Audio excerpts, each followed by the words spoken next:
नमस्ते. मी प्राध्यापक doctor Abasu Shinde, academic counsellor, IGNOU regional centre, Pune या ठिकाणाहून आपल्याशी संवाद साधत आहे. आपला आजचा विषय आहे भारतीय अर्थव्यवस्था 2, अर्थात ब्लॉक 4 कडे आपण वाटचाल करत आहोत. या अगोदर ब्लॉक 1, ब्लॉक 2, ब्लॉक 3 अशा पद्धतीचे पाहिलेले आहेत आणि आज ब्लॉक 4 याकडे वाटचाल करताना हे पाहत असताना विशेष करून कृषी क्षेत्र, उद्योग क्षेत्र याचा आपण सखोल अध्ययन हे मागील काही युनिट्समध्ये म्हणजे 1 ते 10 युनिट्समध्ये आपण निश्चितपणे केलेलं आहे. त्या ॲग्रिकल्चर बेसवरतीच, त्या इंडस्ट्रीयल बेसवरतीच सर्व्हिस सेक्टर किंवा सेवा क्षेत्राची गरज किंवा त्या अनुषंगाने असणाऱ्या वेगवेगळ्या बाबी या चौथ्या ब्लॉकमध्ये म्हणजे सर्व्हिस सेक्टरमध्ये, सेवा क्षेत्रामध्ये आपण पाहणार आहोत. याच सेवा क्षेत्राच्या अनुषंगाने देखील या सेवा क्षेत्रामध्ये युनिट 11 पहिलंच युनिट आहे या ब्लॉक 4 मधलं आणि यानंतरचं एक युनिट आपल्याला युनिट 12 या अनुषंगाने पाहायचं आहे. परंतु या दोन्ही युनिटमध्ये आपल्याला सेवा क्षेत्र याच्यावरती विशेष भर दिलेला दिसतो. परंतु बेस ऑफ ॲग्रिकल्चर सेक्टर असेल किंवा इंडस्ट्रियल सेक्टर असेल तो बेस निश्चितपणे आपल्याला दिसून येणार आहे. शेती क्षेत्र आणि उद्योग क्षेत्र याच्या एकूणच विकासावरती किंवा एकूणच वाढीवरती किंवा देशाचा एकूण विकास ज्या वेळेला आपण पाहतो, विकासाचा वेग आपल्याला वाढवण्याच्या दृष्टीने ज्या वेळेला आपण विचार करतो त्यात अनेक बाबी ह्या प्रामुख्याने दिसून येतात. त्यात विशेष करून भारतीय अर्थव्यवस्था या सिलेबसमध्ये आपल्याला सेवा क्षेत्राच्या अभ्यासाशिवाय आता सध्या जर पाहिलं तर पूर्तता नाही आहे असे दिसून येते. कारण वेगवेगळ्या प्रकारच्या सेवा या उद्योग क्षेत्रासाठी असतील किंवा शेती क्षेत्रासाठी असतील त्या अत्यंत आवश्यक असलेल्या दिसतात.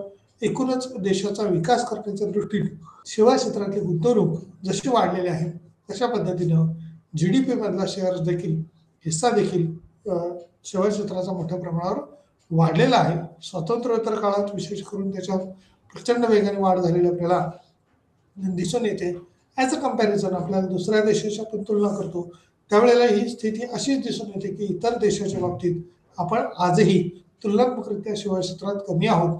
शेती क्षेत्रात त्यांच्यापेक्षा आजही इतर देशात, विकसित देशापेक्षा सुस्थिती किंवा चांगली स्थिती असलेली दिसून येते आणि यातूनच परिवर्तन होऊन आता सध्या आपण पाहतोय स्वातंत्र्यपूर्व कालखंडात शेती क्षेत्र किंवा स्वातंत्र्य मिळालं त्यावेळेला आपण शेतीसाठी पहिल्या पंचवार्षिक योजनेत प्रयत्न केले आणि पहिल्या पंचवार्षिक योजनेतच आपण अन्नधान्याच्या बाबतीत किंवा शेती उत्पादनाच्या काही बाबतीत स्वावलंबी झालेले दिसून येतो. म्हणून दुसऱ्या पंचवार्षिक योजनेत उद्योगावर भर दिला आणि आत्ता आपण पाहतोय की मेक इन इंडिया असेल, मेड इन इंडिया असेल या अनुषंगाने ज्यावेळेला वेगवेगळ्या योजना येतात स्वदेशीसारखी किंवा देशाचा स्वतःच्या देशातलं उत्पादन कसं वाढेल याच्यासाठीचे केलेले प्रयत्न हे देखील सरकारच्या दृष्टीने वेगवेगळ्या योजना, ध्येयधोरणं हे आपल्याला आलेली दिसून येतात. यामध्ये सेवा क्षेत्राची जी काही वैशिष्ट्ये आहेत ती आपल्याला या युनिट 11 मध्ये पाहावयाची आहेत. फीचर्स ऑफ सर्व्हिस सेक्टर्स असं म्हटलं म्हणजे निश्चितपणे सेवा क्षेत्राचा विकास होत असताना तो कोणत्या कोणत्या अँगलने कशा पद्धतीने होऊ शकतो त्या वैशिष्ट्यांमध्येच आपल्याला अनेक बाबी सुस्पष्टपणे स्पष्ट होतील. पण एकूणच सेवा क्षेत्र म्हणजे काय, सेवा क्षेत्राची एकूण संकल्पना कशा पद्धतीची आहे, त्याची व्याप्ती काय आहे, GDP मधला आपला शेअर्स काय आहे, त्याची वाढती स्थिती प्रोफाईल किंवा करंट स्थिती कशा पद्धतीने आहे, घटक उपक्षेत्र किंवा वेगवेगळ्या घटकांच्या आधारावरती असणारी उत्प्रेरक ते कशा पद्धतीने आहे, व्यापार आणि वाहतूक या अनुषंगाने देखील व्यापार वाहतुकीच्या दृष्टीने देखील सेवा क्षेत्र कार्यान्वित असल्याचं दिसून येतं. यालाच इंग्लिशमध्ये कन्सेप्ट अँड स्कोप म्हणजे शेअर इन GDP मधलं म्हटलं आहे. त्याचबरोबर ग्रोथ प्रोफाईल असं म्हटलं आहे, कॉन्स्टिट्यूट सबसेक्टरल असं म्हटलं आहे. त्याचबरोबर ट्रेड अँड ट्रान्सपोर्ट सर्व्हिसेस असं देखील झालेलं दिसून येते आणि या अनुषंगाने एकूणच ट्रान्सपोर्ट सिस्टीम किंवा ट्रेड ज्या म्हटले व्यापाराच्या दृष्टीने देखील सेवा क्षेत्राचा विकास होणं हे अत्यंत महत्त्वाचं असतं. कारण वाहतुकीची सेवा जर उपलब्ध असेल तरच एका ठिकाणचा माल हा दुसऱ्या ठिकाणी पोहोचवला जातो आणि एकूणच देशाचा विकास व्हायला निश्चितपणे मदत होत असते. आर्थिक रिअल इस्टेट आणि व्यवसाय सेवा, financial real estate and business services जे म्हटलेलं आहे ते कशा पद्धतीने किंवा किती प्रमाणात त्याचा विकास झाला किंवा व्यवसाय क्षेत्राचा विकासाच्या दृष्टीने देखील वित्तीय संस्था ज्या आहेत, फायनान्शियल सेक्टर म्हणजेच आर्थिक बाबीच्या अनुषंगाने असणारं क्षेत्र, त्यात कशा पद्धतीने वाढ होत गेली, किती प्रमाणात वाढ होत गेली ते पाहणं आपल्याला अगत्याचं ठरेल. आणि या दृष्टीने सार्वजनिक प्रशासन असेल, पब्लिक सेक्टर असेल, पब्लिक ॲडमिनिस्ट्रेशन असेल, याचा विकास होत असताना सार्वजनिक प्रशासन, संरक्षण आणि इतर सेवा या अनुषंगाने public administration, defence and other services याचा विचार करता त्या सेवा देखील म्हणजे संरक्षण सेवा देखील या दृष्टीने देखील महत्त्वाच्या असल्याचे दिसून येते. या प्रमुख काही मुद्द्यांच्या आधारावरती आपण जर पाहिलं तर वाहतूक दळणवळण सेवा आहे. एकतर GDP मधला शेअर्स आपण पाहतोय की सद्यस्थितीत असणारं प्रोफाईल पाहणार आहोत. घटक उपघटक आहे व्यापार आणि वाहतुकीच्या अनुषंगाने तिसरा पॉईंट किंवा 3.1 मध्ये वाहतूक ट्रान्सपोर्टिंगला महत्व दिलं, फायनान्शियल सेक्टरला किंवा वित्तीय बाबीवर भर दिले, रिअल इस्टेट ही देखील आता सध्या घराची सेवा आपण जसं म्हणतो तशा पद्धतीने वेगवेगळे बंगलोज असतील किंवा कन्स्ट्रक्शन लाईन्स असेल सर्व त्याचा विचार रिअल इस्टेटचा या ठिकाणी विचार केला आहे.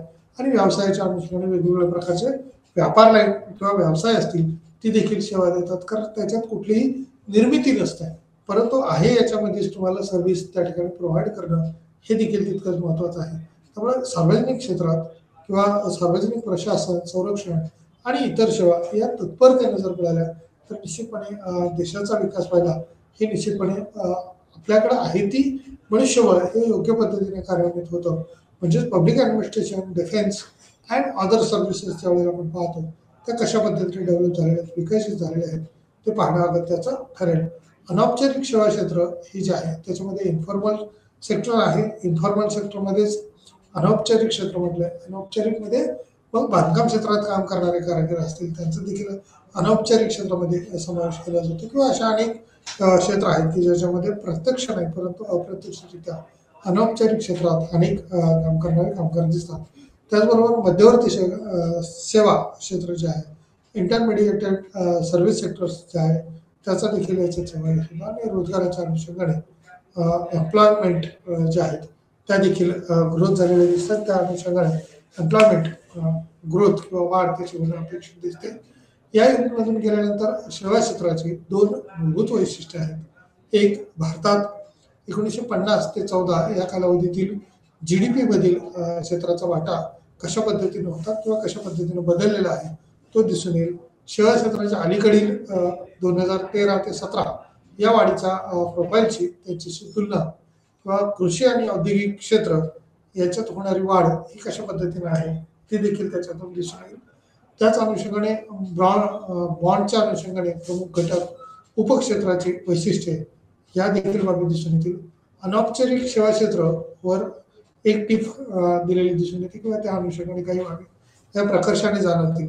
रोजगाराचे आंतरराष्ट्रीय प्रोफाईल हे सादर करणं किंवा त्या अनुषंगाने सेवा क्षेत्राचे GVA शेअर्स किंवा भारतातील धोरणात्मक आव्हानासाठी त्याचे परिमाण असलेले दिसून येते किंवा ते परिमाण हे किती प्रमाणात आहे, कशा पद्धतीने आहे त्या अनुषंगाने काही बाबी या निश्चितपणे प्रकटपणे आपल्याला सुस्पष्टपणे माहिती होणार आहे त्या प्रकरणातून पुढे गेल्यानंतर किंवा याची ही उद्दिष्ट हे निर्धारित केली होती. आता याच्यात इंट्रोडक्टरी पार्टमध्ये किंवा अगदी प्रस्तावनेमध्येच सेवा क्षेत्रामध्ये रस्ते असतील, बँका असतील.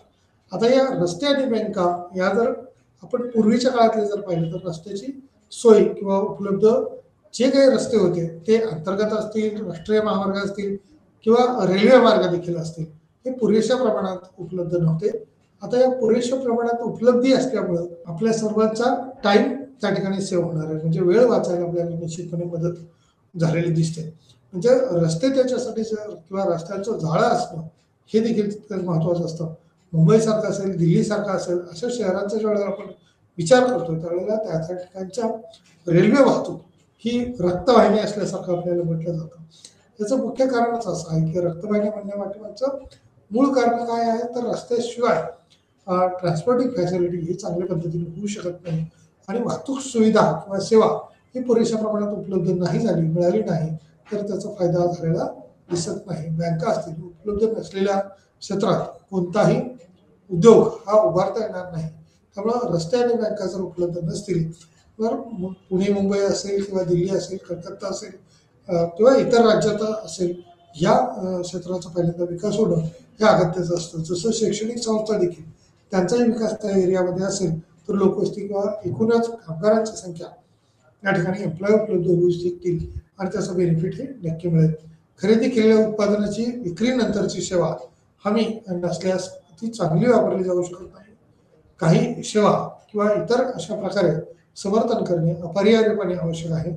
अर्थव्यवस्थेची दोन प्रमुख क्षेत्रे उदाहरणार्थ शेती आणि उद्योग चालू आर्थिक क्रियाकलापांच्या एकूण श्रेणीचा आधार म्हणून त्याचा विचार केला जातो. अर्थव्यवस्था ही 3 विभागामध्ये वर्गीकृत आहे. उदाहरणार्थ प्राथमिक क्षेत्र, दुय्यम क्षेत्र आणि तृतीय किंवा सेवा क्षेत्र. प्राथमिक क्षेत्र, दुय्यम क्षेत्र आणि तृतीय क्षेत्राच्या अनुषंगाने सेवा क्षेत्र हे कशा पद्धतीने किंवा किती प्रभावीपणे काम करू शकतं, त्याचा प्राथमिक क्षेत्रातला वाटा हा देखील GDP मध्ये कशा पद्धतीने आहे तो पाहणं अगत्याचं ठरेल.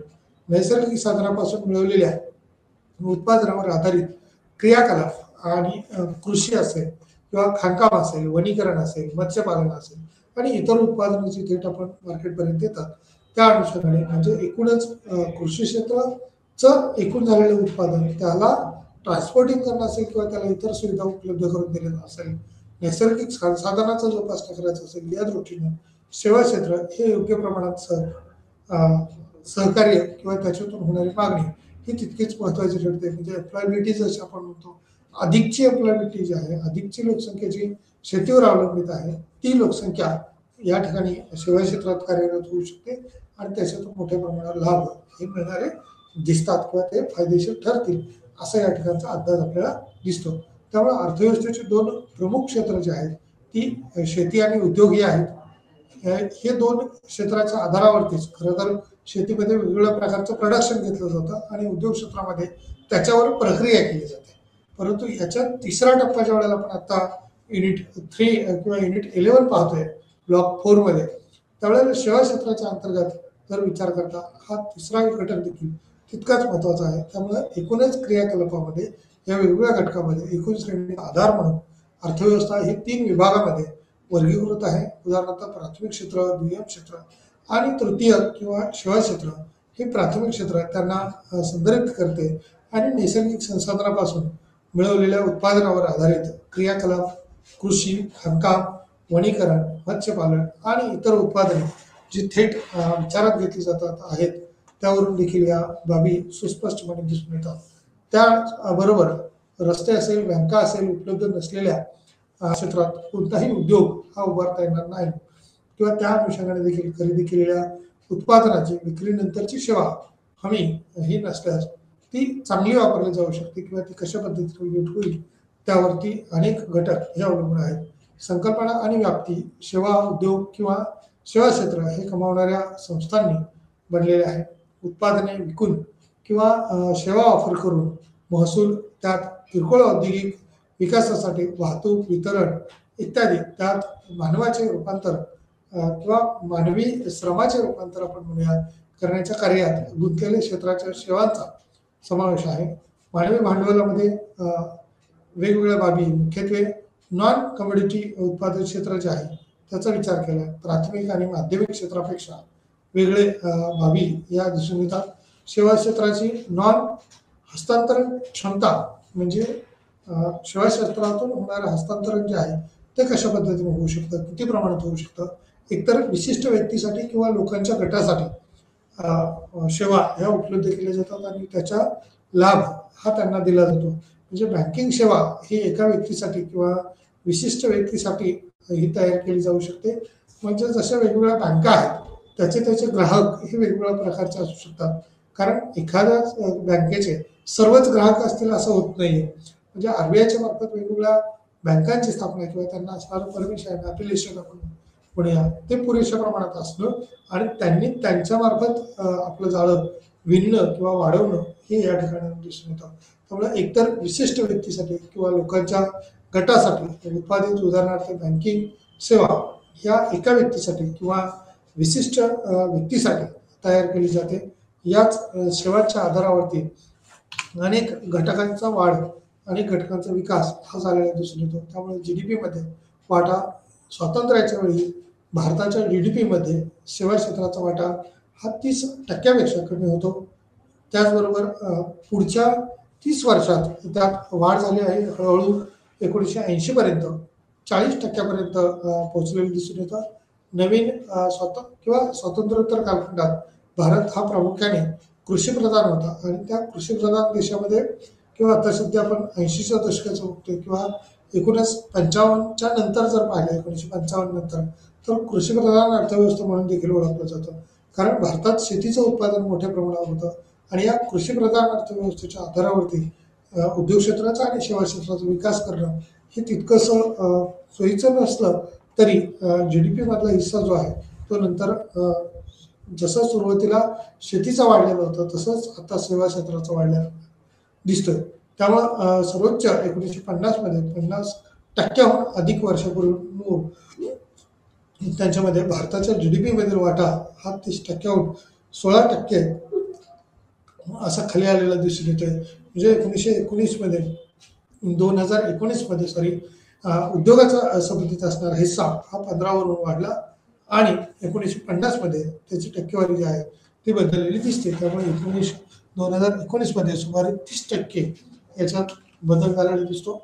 ही आकडेवारी जर आपण पाहिली तर 55% पासून ते 1950ला 55.3% असणारा राष्ट्रीय उत्पन्नातला हिस्सा जो आहे तो 2019 पर्यंत 16.1% पर्यंत खाली आलेला दिसतोय किंवा तो घसरलेला दिसतोय. त्याच अनुषंगाने इंडस्ट्रियल सेक्टरचा शेअर जर आपण पाहिला तर तो 14.8 वरून तो 29.6% पर्यंत खाली आलेला दिसून येतो निश्चितपणे. त्याचबरोबर इंडस्ट्रियल 14.8 वरून जसं बदललेलं आहे तशाच पद्धतीनं सर्व्हिस सेक्टर हे केवळ 29.8% होतं ते सध्या 54.3% पर्यंत वाढलेलं दिसून येत आहे. निश्चितपणे या 29%च्या अनुषंगाने किंवा 29 आणि 15 जर 45 पाहिलं तर 55% किंवा 47% असणारा हिस्सा तो 55%, 47%, 19% किंवा 32% हा 60च्या दशकामध्ये असणारा हिस्सा होता. तोच कालांतराने 90च्या दशकात ज्या वेळेला आपण पाहतो त्यावेळेला 30.9% शेती क्षेत्र, 23.3% हे उद्योग क्षेत्र आहे आणि 45.7% 90ला खरं तर सर्व्हिस सेक्टर हे वाढीस लागलेलं आपल्याला दिसून येतं. त्यानंतर 2000च्या दशकामध्ये जर पाहिलं तर ते 53% पर्यंत सेवा क्षेत्र वाढलेलं आहे.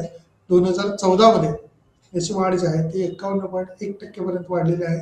2017 मध्ये जर पाहिलं तर ते 53.3% आणि 2019 मध्ये देखील 54.3% म्हणजे 1% या ठिकाणी 17 ते 19 मध्ये देखील सेवा क्षेत्राची वाढ झाली आणि आता सध्या जर पाहिलं तर याच्यात आणखी 55% पेक्षा जास्त वाढ झालेली आपल्याला दिसून येईल. नॅशनल इन्कम अकाउंट जो सोर्स आहे त्याच्या अनुषंगाने ही काढलेली माहिती आपल्याला दिसून येते. त्यामुळे बेस ऑफ द 2014-19 इज म्हणजे 2014 ते 19ची आकडेवारी ही कशाच्या आधारावरती आहे तर 2011-12च्या प्राइस ज्या किमती आहेत त्याच्या आधारावरती दिसून येते.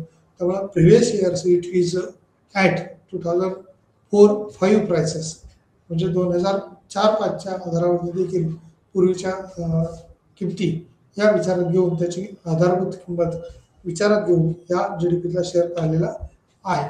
त्याचबरोबर वाढ किंवा त्याची प्रोफाईल स्टेटस काय आहे, कशा पद्धतीने ग्रोथ झालेली दिसते तर आंतर क्षेत्रीय वाढीच्या संदर्भात विशेषतः अलीकडील काळात 2013 ते 19 मध्ये कृषी आणि उद्योग या दोन्ही क्षेत्रांनी त्याची वाढ ही दुप्पट केली आहे. शेतीच्या अनुषंगाने 2012-13 मध्ये 1.4% वरून ते 2018-19 मध्ये 2.7% आणि उद्योगाच्या अनुषंगाने 3.6% वरून ते 7.5% पर्यंत वाढ झालेली आपल्याला दिसून येते. त्यामुळे 2015-16चे मध्यंतरीचे वर्ष जर आपण विचारात घेतलं तर उद्योग आणि सेवा या दोन्हीसाठी उच्च वाढ दराने चिन्हांकित केले होते. पूर्वीचे 9.5% आणि नंतरचे 9% या अनुषंगाने देखील काही बाबी या विचारात घेतलेल्या आहेत. 2016-17 आणि 2017-18 ही 2 वर्ष कामगिरीसाठी जरा प्रतिकूल होती. सर्वसाधारणपणे हे दोन्ही क्षेत्र अनेक अभ्यासाद्वारे ओळखले जाणारे दोन प्रमुख घटक आहेत किंवा या बंदीसाठी नोटाबंदी आणि अंमलबजावणीच्या समस्या या अनुषंगाने देखील काही बाबी या महत्त्वाच्या असल्याचं आपल्याला दिसून येत आहे. या आंतरराष्ट्रीय पातळीवरील काही बाबीच्या आधारावरतीच आंतर क्षेत्रीय वाढीच्या संदर्भात किती वाढ किंवा कशा पद्धतीने वाढ झालेली आहे ती आपल्याला दिसून येईल. उद्योग या दोन्ही क्षेत्रांनी त्याची वाढ ही झालेली दिसते, दुप्पट केलेली आहे आणि शेती कशा पद्धतीने बदल होत गेले ते जागतिक पातळीवरचा जर विचार केला तर भारताची शेती आजही भक्कम असलेली दिसून येते आणि तुलनात्मकरित्या सेवा क्षेत्राचा विकास देखील मोठ्या प्रमाणावर होत असल्याचा दिसून येतो. हा ग्रोथ रेट 2012-13च्या अनुषंगाने 15-16 मध्ये आणि 18-19 मध्ये कशा पद्धतीने आहे तो 1.4, 3.6, 7.9 आणि 5.4 अशा पद्धतीनं सरासरी त्याच्यात बदल झालेले.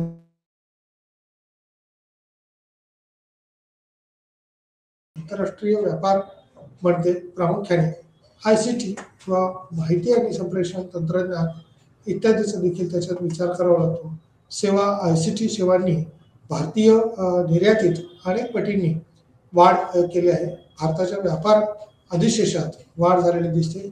सेवा निर्यातीत योगदान हे दिलेलं आहे.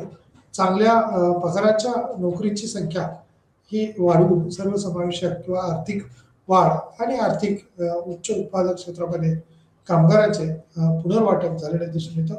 त्याच अनुषंगाने व्यापार आणि वाहतूक सेवा किंवा व्यापार म्हणजे उत्पादने किंवा सेवेची विक्री आणि वितरण जेव्हा जेव्हा घडून येईल त्या अनुषंगाने देखील या बाबीचा विचार केलेला आपल्याला दिसून येतो. त्यामुळे विविध देशामध्ये आंतरराष्ट्रीय किंवा आधारित असणाऱ्या सेवामध्ये आंतरराष्ट्रीय व्यापार ही बनत आहे किंवा प्रामुख्याने ICT क्षेत्राचा अनुषंगाने देखील काही बाबी माहिती आणि तंत्रज्ञान ICT म्हणजेच माहिती आणि संप्रेषण तंत्रज्ञान किंवा या संदेशवहनाच्या किंवा आपण आता पाहतो की मोबाईल सारखी टेक्नॉलॉजी ज्या वेळेला विकसित झाली त्यातून अत्यंत फास्ट किंवा पूर्वी आपण लँडलाईन दूरध्वनी वगैरे वापरत होतो तो जाऊन नंतर आता मोबाईलपर्यंत पोहोचलो. म्हणजे एखादी गोष्ट काही क्षणात किंवा काही सेकंदात आपण एकापासून दुसऱ्यापर्यंत पोहोचवतो आणि याच सेवाच्या अनुषंगाने देखील ICT म्हणजेच माहिती आणि तंत्रज्ञानाचा झालेला विकास संप्रेषण किंवा कम्युनिकेशनचं साधन हे वाढल्यामुळं त्याचा अनेक लाभ होत असताना दिसून येतो. त्यामुळे भारतातील निर्यात ही कित्येक पटीनं वाढण्यास मदत झाली आणि याच्यातून राष्ट्रीय उत्पन्नाचा वेग देखील वाढायला मदत झाली. त्यामुळे भारताच्या व्यापार अधिशेषात सेवा क्षेत्राचा वाटा हा महत्त्वाचा असल्याचं दिसून येतो. निर्यातीत योगदान दिले आहे आणि चांगल्या किंवा उच्च उत्पन्न गटाकडं सेवा क्षेत्र किंवा इन्फॉर्मेशन टेक्नॉलॉजी जी आहे ती पोहोचवत असलेलं दिसून येतं. त्यामुळे या पटीत वाढ हे प्रामुख्याने झालेले आहे. भारताच्या व्यापार अधिशेषात वाढ झालेली आहे. सेवा निर्यातीत योगदान दिले आहे. चांगल्या पगाराच्या अनुषंगाने नोकरीच्या अनुषंगाने संख्या वाढवून सर्वसमावेशक आर्थिक वाढ आणि उच्च उत्पादक क्षेत्रामध्ये त्या अनुषंगाने बदल झालेला आपल्याला दिसून येतो. आर्थिक रिअल इस्टेट आणि व्यवसाय सेवा वित्तीय क्षेत्रामध्ये बँकिंग क्षेत्र स्टॉक एक्सचेंज आणि विमा क्षेत्र सन 2001 पासून बँकिंग क्षेत्राची वाढ हे चक्रवाढ दर म्हणजेच सरासरी वार्षिक चक्रवाढ दर 10 ते 12% प्रतिवार्षिक विशेषतः या क्षेत्रातील म्युच्युअल फंड सेगमेंटने 2016 ते 18 या कालावधीत 9 ते 12% परतावा भारताचा जीवन विम्याच्या वाढीच्या दरासह सर्वात मोठ्या जागतिक बाजारपेठामध्ये व्यवसाय हा 5व्या क्रमांकावर किंवा व्यवसाय क्षेत्राकडे तेवढं पाहिलं जात नव्हतं, परंतु नंतरच्या काळात जर आपण पाहिलं तर मोठ्या प्रमाणावर जागतिक पातळीवर अनेक व्यवसायांना स्थान मिळालं. 20% जास्त किंवा नॉन लाईफ इन्शुरन्स सेक्टरमध्ये उदाहरणार्थ ऑटोमोबाईल्स किंवा 15% हे वाढलेलं आपल्याला दिसून येतं. विमा क्षेत्र खाजगीसाठी किंवा विमा पॉलिसीच्या अनुषंगाने देखील आपण विचार करतो. आणि 2016 मध्ये एकूण गुंतवणूक कशा पद्धतीने वाढली, बाजारातला असणारा प्रवेश केल्याने स्पर्धात्मकता बनली किंवा ही स्पर्धा क्षमता कशा पद्धतीने विकसित होईल त्या दृष्टीने देखील काही बाबी या महत्त्वाच्या असलेल्या आपल्याला दिसून येतात. त्यामुळे स्पर्धात्मकता विकसित होणं, स्पर्धा वाढीस लागणं या बाबीवर विशेष भर दिलेला दिसतो. त्याच अनुषंगाने सार्वजनिक प्रशासन, संरक्षण आणि इतर सेवा किंवा आधुनिक लोकशाहीमध्ये सार्वजनिक सेवा नागरी सेवाद्वारे केल्या जातात आणि वाढत्या समाजाच्या किंवा सेवांच्या अनुषंगाने मागणीने प्रेरित आहेत किंवा मागणी आधिक्याने त्याच्यावर भर दिलेला दिसून येतो. वाढत्या सेवांच्या अनुषंगाने किंवा सेवांच्या मागणीने प्रेरित होऊन त्या अधिकची कशी भर घालता येईल त्यावरती विशेष लक्ष दिलं जातं किंवा वार्षिक जे आपण म्हणूया ग्रॉस आपण विचार करतो त्या अनुषंगाने देखील काही बाबी या महत्त्वाच्या ठरतात. अनौपचारिक सेवा क्षेत्रामध्ये किंवा त्या अनुषंगाने असणाऱ्या अर्थव्यवस्थेचे औपचारिक किंवा संघटित क्षेत्र हे ज्या वेळेला आपण पाहतो त्या व्यावसायिक संस्था म्हणून परिभाषित केले आहे, जे शासनाच्या नियम आणि नियमाद्वारे शासित आहेत आणि वेतन कर असे नियमन किंवा कर्मचाऱ्यांच्या सामाजिक सुरक्षा गरजांचे संरक्षण करण्याशी संबंधित आहेत. या औपचारिक क्षेत्राबाहेरील एक मोठा विभाग आहे की ज्याला अनौपचारिक किंवा असंघटित क्षेत्र, जे सरकारच्या नियमांच्या अनुषंगाने चालते आणि नियमन किंवा त्याची वेगवेगळी नियमावली तयार करून जी काही त्यांची सूत्रबद्धता असेल त्या अनुषंगाने अनौपचारिक क्षेत्रामध्ये अशा स्वरूपाच्या बाबी ह्या नसतात, परंतु असंघटित क्षेत्रामध्ये त्याचा मोठ्या प्रमाणावर वाटा असतो आणि संघटनेच्या आधारावरती अनेक घटकांची मागणी ही देखील करता येते. त्यामुळे व्यावसायिक संस्था म्हणून परिभाषित केले आहे, जे शासनाच्या नियम आणि नियमाद्वारे तयार झालेले असतात. अनेक सोयी सवलतींचा लाभ हा औपचारिक क्षेत्राला मिळतो, संघटित क्षेत्राला मिळतो, परंतु असंघटित क्षेत्राला अशा प्रकारचा कुठलाही लाभ हा मिळत नाही किंवा त्याच्यात उपलब्ध होत नाही अशी स्थिती दिसून येते. त्यामुळं त्या अनुषंगाने नियमाद्वारे शासित आहेत आणि वेतन कर असे नियम किंवा कर्मचाऱ्यांच्या सामाजिक सुरक्षा गरजांचे संरक्षण करण्याशी संबंधित आहेत. या औपचारिक क्षेत्राबाहेरील एक मोठा विभाग ज्याला अनौपचारिक किंवा असंघटित क्षेत्र असे म्हटले जाते, सरकारच्या नियमाच्या बाहेर चालते किंवा नियमाच्या अनुषंगाने त्या बाबी कशा आणता येतील त्याचा प्रयत्न केला जातो, परंतु सरकार किंवा संघटित क्षेत्राच्या अनुषंगाने अनेक नियमावली अनेक काही बाबी या सुस्पष्टपणे मांडत असतात आणि त्याचा लाभ देखील त्याच ग्राहकापर्यंत म्हणूया आपण किंवा कामगारापर्यंत मजुरापर्यंत तो पोहोचवत असतो आणि त्या एम्प्लॉयला निश्चितपणे त्याचा बेनिफिट हा होत असतो. त्यामुळे संघटित आणि असंघटित दोन्ही क्षेत्रात प्रत्येक कर्मचाऱ्यांचा करार हा वेगवेगळा असतो. उदाहरणार्थ प्रायव्हेट लिमिटेडमध्ये कंपनीचे काही कर्मचारी हे कायमस्वरूपी काम करणारे त्या ठिकाणी असतात, तर इतर अनेक क्षेत्राच्या अनुषंगाने देखील काही बाबी ह्या महत्त्वाच्या ठरतात. आता मध्यवर्ती सेवा क्षेत्र अभियांत्रिकी आणि संशोधन आणि विकास या अलीकडच्या वर्षात जर पाहिलं तर जागतिक स्तरावर जलद उत्पादकता वाढ झालेली दिसून येते. अशा बहुतेक सेवा या उत्पादन क्षेत्राला मदत करत आहेत आणि अशा प्रकारे अंतिम वस्तूचा भाग त्याच्यात विचारात घेतला जातो. विशेषतः संशोधन आणि विकास किंवा R&D विकसित होण्यास मदत करते. नवीन उत्पादने तसेच विद्यमान उत्पादने अपग्रेड करण्याच्या दृष्टीने देखील त्याच्यावर भर दिलेला असतो. या अर्थाने R&Dच्या स्वरूपात सेवा सीमापार किंवा सेवामध्ये योगदान देतात आणि मध्यवर्ती सेवा या देखील विचारात घेतल्या जातात. त्यामुळे निसर्गात उदाहरणार्थ मोबाईल फोन हा वस्तूचा व्यापार म्हणून मानला जाऊ शकतो. त्याचबरोबर ते अंतिम ग्राहकाद्वारे वापरलेले मूर्त किंवा चांगले आहे किंवा नाही, सेवा उद्योग मोबाईल फोन इत्यादींचा विचार होऊ शकतो आणि त्याचं अस्तित्व हे ॲक्सेप्ट केलं जातं किंवा मध्यवर्ती सेवाला स्थान हे दिलं जातं. आता सध्या आपण वेगवेगळे छोटे मोठे कार्यक्रम देखील पाहतो आणि मग समजा लग्न समारंभ असेल किंवा एखाद्याचा मोर्चा असेल तर त्या ठिकाणी पोलीस यंत्रणेकडून दिले जाणारे सिक्युरिटीज असेल किंवा मोठ्या लग्न समारंभाच्या कार्यक्रमामध्ये भोजन व्यवस्था केलेली असेल, ही देखील सेवा तितकीच महत्त्वाची असल्याचे दिसून येते. त्यामुळे अभियांत्रिकी आणि संशोधन आणि विकास हे अलीकडच्या वर्षात किंवा जागतिक स्तरावर ही जलद उत्पादकता वाढ झालेली दिसून येते. अशा बहुतेक सेवा या उत्पादन क्षेत्राला मदत करत आहेत आणि अशा प्रकारे अंतिम वस्तूचा भाग हा विचारात घेतलेला आहे. विशेषतः संशोधन आणि विकास किंवा विकसित होण्यास ही मदत झालेली दिसते. नवीन उत्पादने तसेच विद्यमान उत्पादने अपग्रेड करण्याच्या अनुषंगाने देखील R&D किंवा सेवा सीमापार सेवामध्ये योगदान हे देत असलेले दिसून येते. मध्यवर्ती सेवा आणि त्या अनुषंगाने निसर्गात उदाहरणार्थ मोबाईल फोन हा वस्तूचा व्यापार म्हणून विचारात घेतला जातो. तो अंतिम ग्राहकापर्यंत किंवा ग्राहकापर्यंत कसा पोहोचवता येईल, मूर्त स्वरूप देता येऊ शकतं.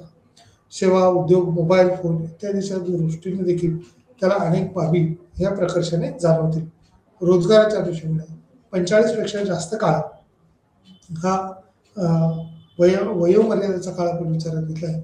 शेती हा प्रमुख व्यवसाय आहे. म्हणजे 45 वर्षापेक्षाही जास्त काळ जर पाहिलं तर आता आपण पाहतो की म्हणजे 45 म्हणण्यापेक्षा आता खरं तर 75 वर्षापेक्षाही जास्त जर विचार केला तर स्वतंत्रोत्तर कालखंडात सुद्धा शेतीला प्रमुख स्थान दिलं जातं. परंतु कारण एकूण कामगारांची टक्केवारी पाहता त्याच्यावर अवलंबित्व जास्त आहे. आणि एक मोठा वर्ग याचा आहे किंवा अनौपचारिक क्षेत्र म्हणजे म्हणजे शेती क्षेत्र आहे आणि शेतमजूर आहे किंवा लहान आणि सीमांत शेतकऱ्याचं जर प्रमाण पाहिलं तर ते देखील जास्त असल्याचं दिसून येते. त्यामुळे रोजगारातला एकूण वाटा या श्रेणीतला जास्त आहे. 25 ते 30% जर विचार केला तर 11.3 मध्ये भारतात जर आपण रोजगाराच्या प्रवृत्तीची तुलना केली तर त्याच्यामध्ये असणारा बदल हा दिसून येतो.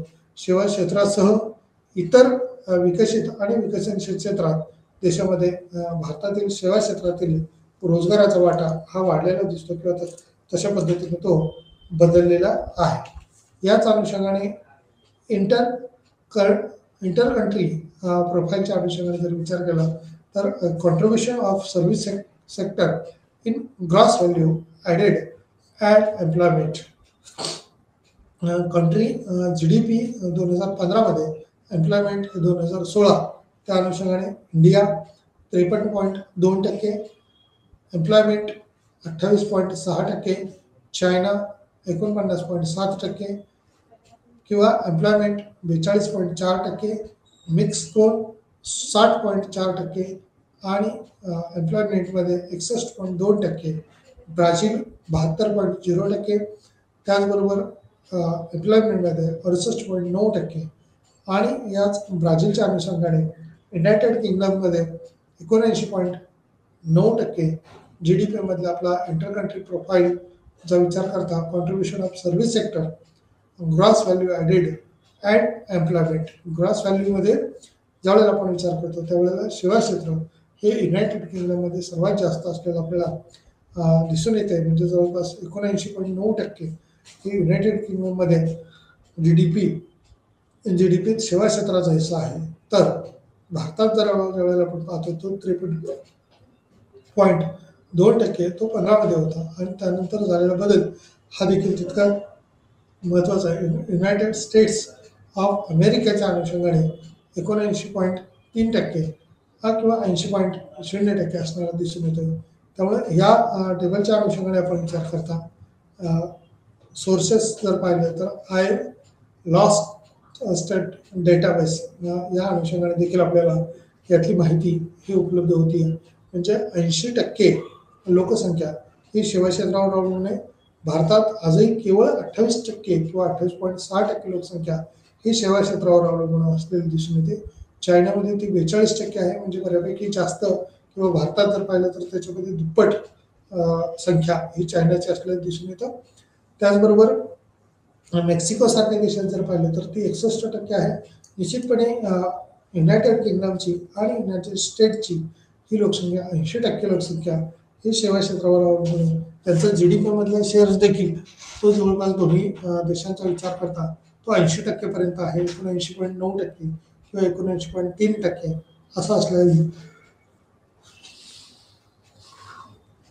असल्याचा दिसून येते. याच अनुषंगाने ज्यावेळेला वेगवेगळ्या बाबी आपण पाहतो त्यावेळेला या GDPच्या अनुषंगाने किंवा शेअर्सच्या अनुषंगाने इंटर करन्सी प्रोफाईल किंवा कॉन्ट्रीब्युशन ऑफ शेअर्स आपण पाहतो त्यावेळेला तो कसा वाढतोय, किती प्रमाणात वाढतोय, याची बदलची स्थिती हे आपल्याला विचारात घेणं अपेक्षित आहे.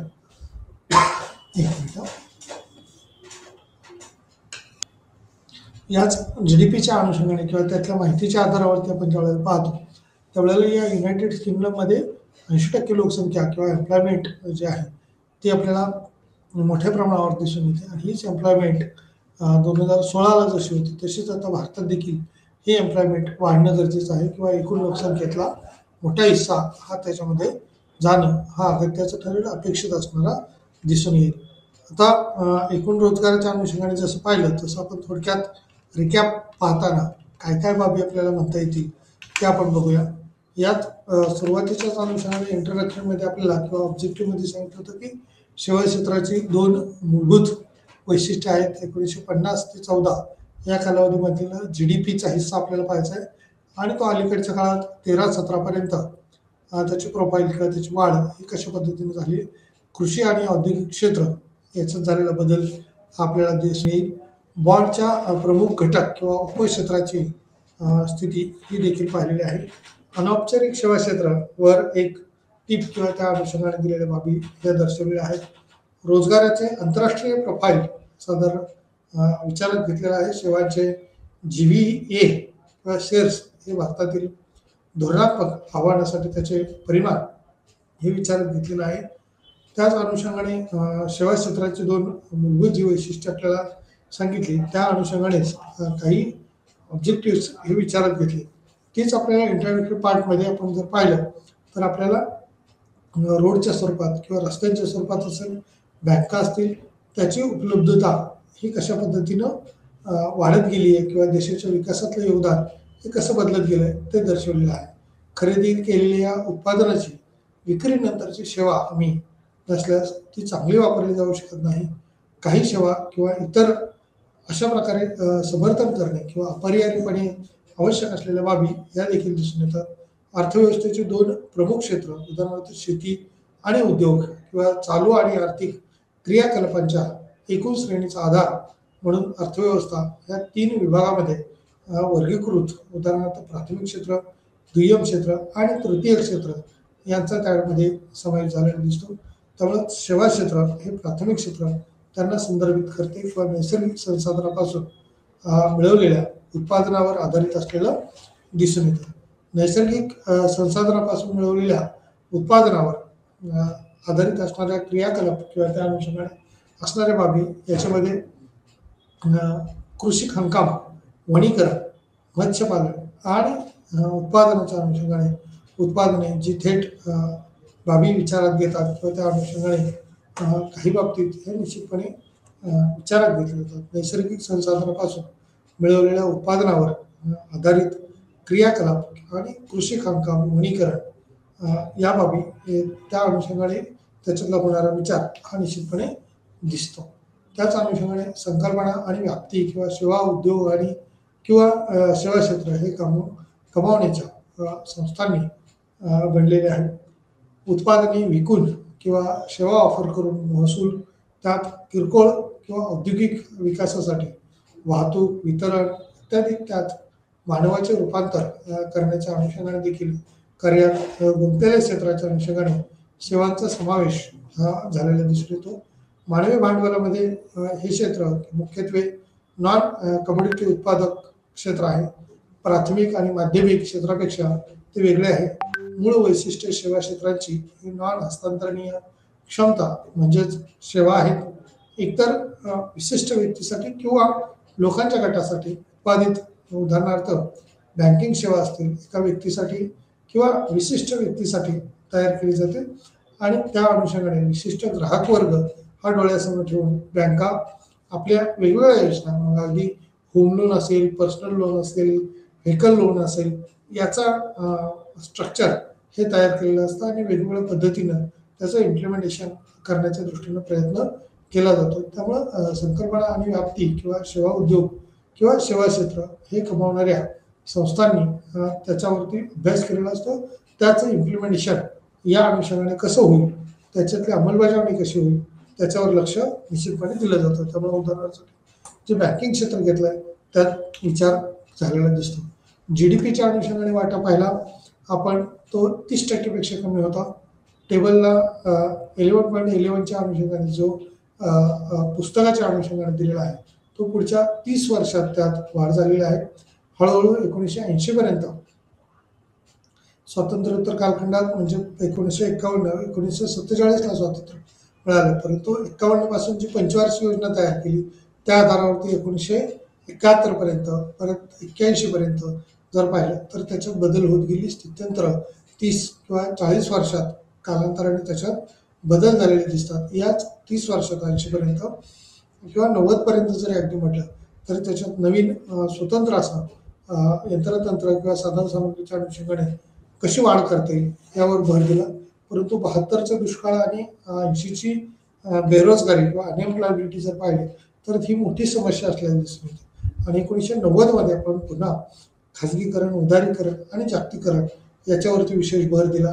याच खाजगीकरण, उदारीकरण आणि जागतिकीकरणाच्या आधारावरती ज्या वेगवेगळ्या बाबीत बदल करण्यात आला आणि त्या आधारावरती सुद्धा सोयी सवलती कशा पद्धतीने वाढतील, कशा वाढवता येतील त्याच्यावरती भर दिलेला दिसतो. त्यामुळं GDP मध्ये शेतीचा वाटा आहे देखील सर्वोच्च किंवा 50 ते 50 मध्ये टक्क्याहून अधिक वर्षानुवर्ष त्यांच्यामध्ये वाढ झालेली दिसते.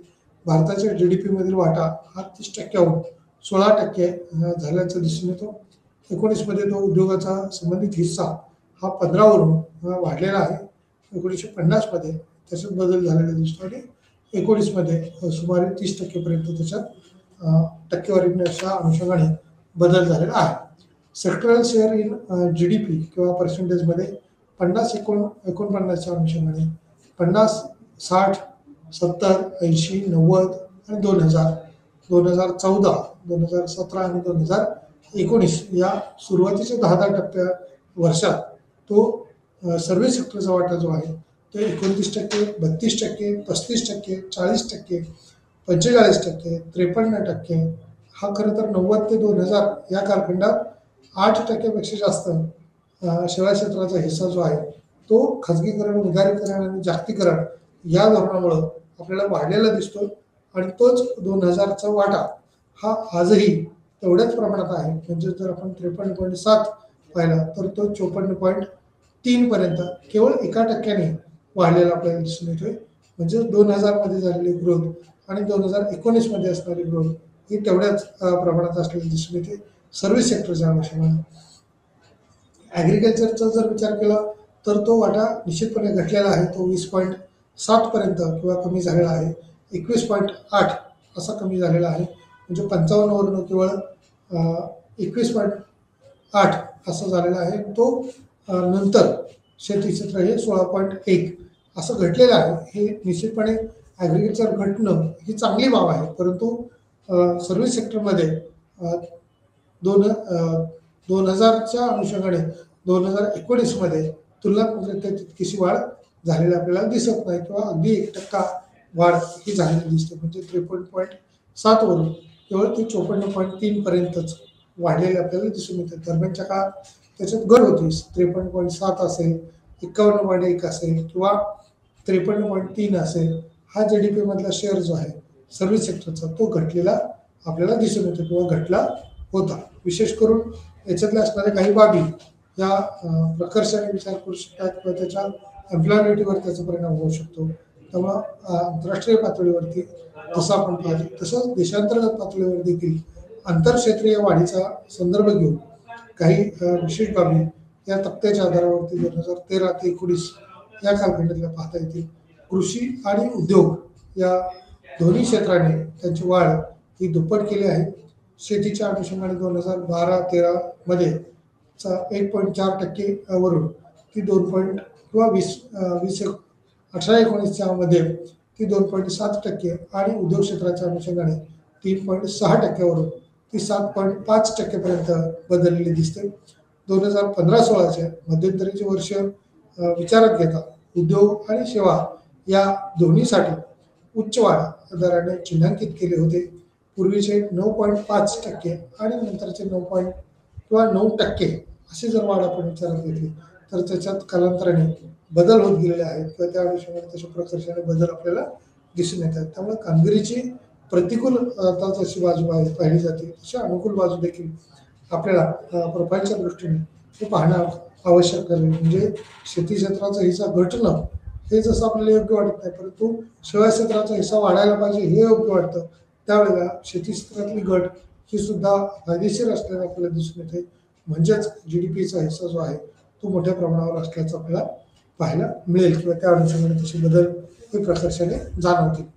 ग्रोथ रेटच्या अनुषंगाने प्रिन्सिपल सेक्टर्स इन इंडिया ज्यावेळेला 12-13च्या अनुषंगाने जर पाहतो त्यावेळेला 15-16 असेल, 18-19 असेल, पीईच्या अनुषंगाने ते कशा पद्धतीने बदललेले आहेत, किती प्रमाणात बदललेले आहेत ते आपल्याला पाहावं लागेल.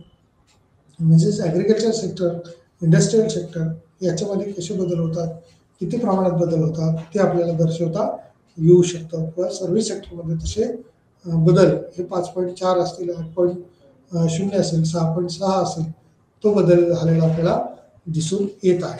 ह्याच अनुषंगाने ॲन्युअल ग्रोथ रेट ज्यावेळेला आपण काढतो त्यावेळेला ॲन्युअल ग्रोथ रेटमध्ये 22-23मध्ये त्या ठिकाणी एईचा विचार करता 15% होता, 6.6, त्यानंतर 14.9 आणि 5.5 किंवा 13.7 आणि 5.5 असा बदल त्या ठिकाणी झालेला दिसतोय.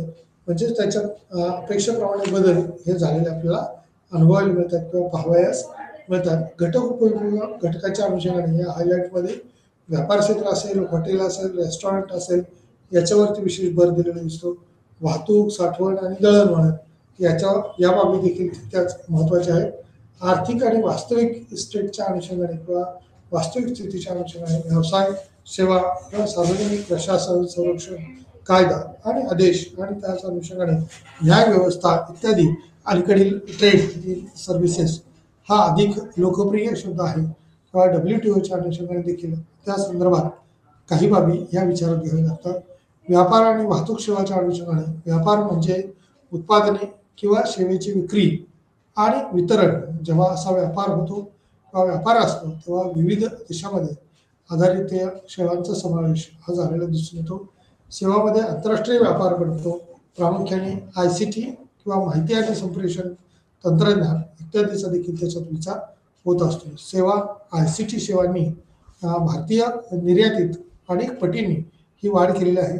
भारताच्या व्यापार अधिशेषात वाढ ही झालेली दिसून येते. त्याच अनुषंगाने निर्यातीत योगदान दिलेले आहे. चांगल्या पगाराच्या नोकरीची संख्या ही वाढवून किंवा सर्वसमावेशक आर्थिक वाढ ही देखील तितकीच महत्त्वाची असलेली दिसून येते. आणि उच्च उत्पादक क्षेत्रामध्ये कामगाराचे पुनर्वाटप त्याच अनुषंगाने झालेले दिसून येते किंवा तसे बदल हे या स्थित्यंतरात आलेले आहेत. व्यापार आणि वाहतुकीच्या किंवा सेवांच्या अनुषंगाने व्यापार क्षेत्र ही स्थितीत बदल झालेले आहेत.